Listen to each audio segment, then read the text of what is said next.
મારા આંટી છે બૈરાઓ બીજું નહીં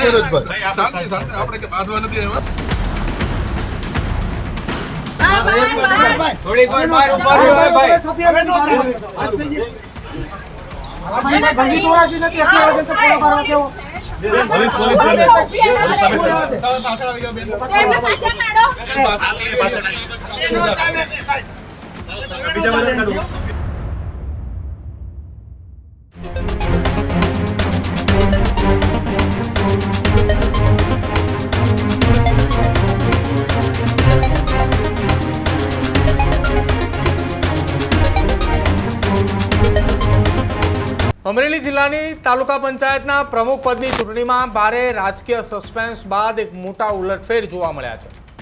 આ વખતે લાઠી તાલુકા પંચાયતમાં પ્રમુખ પદ ઓબીસી કેટેગરી માટે અનામત રાખવામાં આવ્યું હતું।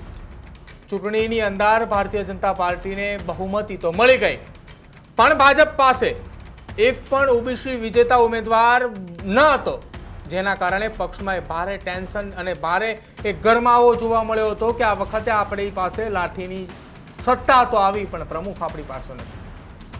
જો ભાજપ કોઈ વ્યૂહરચના ન ગોઠવે તો નિયમ મુજબ કોંગ્રેસ પાસે ઓબીસી સદસ્ય હતા અને ચૂંટાઈને આવ્યા હતા કે જેના કારણે કોંગ્રેસના પ્રમુખ બનાવવા પડે તેવી મજબૂરી ઊભી થઈ હતી।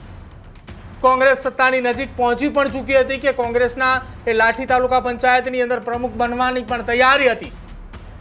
જો કે છેલ્લી ઘડીએ રાજુલા ભાજપના ધારાસભ્ય હીરા સોલંકી કે જેમની રાજકીય કુને અને માસ્ટર સ્ટ્રોક એ કોંગ્રેસના મનસૂબા ઉપર પાણી ફેરવી દીધું। કોંગ્રેસને સત્તાથી દૂર રાખવા માટે ધારાસભ્ય હીરા સોલંકીના જમાઈ ચેતન સિયાળ કે જેઓ અમરેલી જિલ્લા ભાજપના મહામંત્રી પણ છે કે જેમને મેદાને ઉતરતા જ આખું એ પડદા પાછળ રહી એક ઓપરેશન પાર પાડ્યું હોવાની ચર્ચા એ રાજકીય વર્તુળોમાં જોરદાર ચાલી રહી છે। આ પ્લાન અંતર્ગત કોળી સમાજમાંથી આવતા અને આમ આદમી પાર્ટીમાંથી ટિકિટ પર વિજેતા બનેલા સદસ્યોને ભાજપે પોતાના પાંખમાં લીધા અને છેલ્લી ઘડીએ આપના એ પ્રમુખ પદના દાવેદારને લઈ ચેતન સિયાળ એ લાઠી પહોંચે છે અને જ્યારે તેમની કારમાંથી એ મહિલા પ્રમુખ પદના દાવેદાર હતા કે જેમને પ્રમુખ જાહેર કરાયા છે તેમને લઈ ચેતન સિયાળ પહોંચ્યા દરમિયાન જેની ઠુમર અને ચેતન સિયાળ સહિત એ નેતાઓની વચ્ચે શું બબાલ થઈ, પહેલા એ દ્રશ્યો જુઓ।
શૈલેષભાઈ પૂછી લો। શૈલેષભાઈ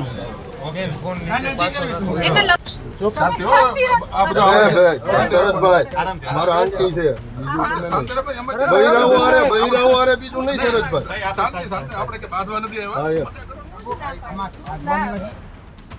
ભાજપની સ્પષ્ટ બહુમતી હોવા છતાંય અમરેલીના અંદર લાઠીમાં ભાજપના ટેકાથી આમ આદમી પાર્ટીના સભ્ય રમીલાબેન પુનત્યાએ પ્રમુખ તરીકે ચૂંટ્યા।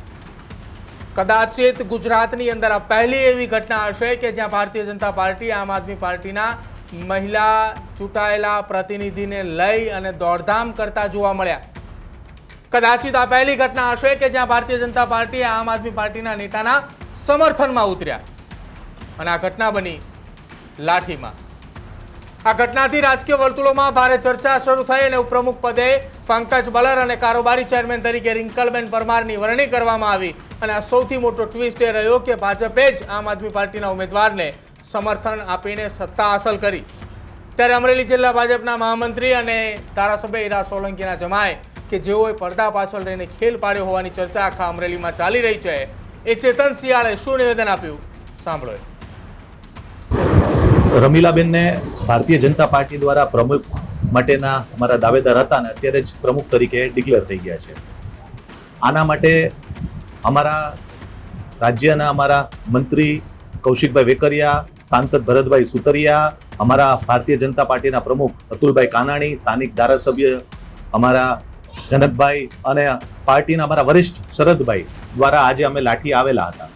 અને આપ જોઈ શકો એમ કે પ્રમુખ, ઉપપ્રમુખ, ચેરમેન, દંડક અને પક્ષના નેતા તરીકે બધા ચૂંટાઈ ગયા છે. અને અમને 100% વિશ્વાસ છે કે ભારતીય જનતા પાર્ટી ખૂબ સારું એવું અહીંયા કામગીરી કરશે. અને આપ સૌ જોઈ શક્યા છો કે બધાય કાર્યકર્તા ખૂબ ઉત્સાહિત છે. અને ફરી અમે પાર્ટી આના પ્રજા લોકોનો અમે ખૂબ આભાર માનીએ છીએ. આખરે ભાજપના તમામ સભ્યોના સમર્થનથી આમ આદમી પાર્ટીના ઓબીસી સદસ્યોને લાઠી તાલુકા પંચાયતના પ્રમુખ તરીકે જાહેર કરવામાં આવ્યા. હીરા સોલંકીના આ રાજકીય ગોઠવણના કારણે ભાજપે પોતાની બહુમતી હોવા છતાંય વિપક્ષી સભ્યોને પ્રમુખ બનાવીને પણ સત્તાની ચાવી એ પોતાની પાસે સુરક્ષિત રાખી એવું કહી શકાય. સુરક્ષિત એટલા માટે કે જો ત્યાં કોંગ્રેસના ઓબીસી ચૂંટાયેલા પ્રમુખ એ મેદાને હોત અને જો તેઓ પ્રમુખ બની પણ જાત તો કદાચિત આવનારી એ 2.5 વર્ષની ટર્મ દરમિયાન ભાજપ ઈચ્છે તે કામ લાઠીમાં ન થઈ શકે. જેના કારણે ભારતીય જનતા પાર્ટીએ આમ આદમી પાર્ટીના મહિલા નેતાના સમર્થનની અંદર આવી પ્રમુખ પદ ઉપર તેમને બેસાડ્યા છે. આ જ પ્રકારની તમામ અપડેટ જોવા માટે ન્યૂઝરૂમ ગુજરાતને લાઇક, શેર અને સબસ્ક્રાઇબ કરવાનું ભૂલતા નહીં.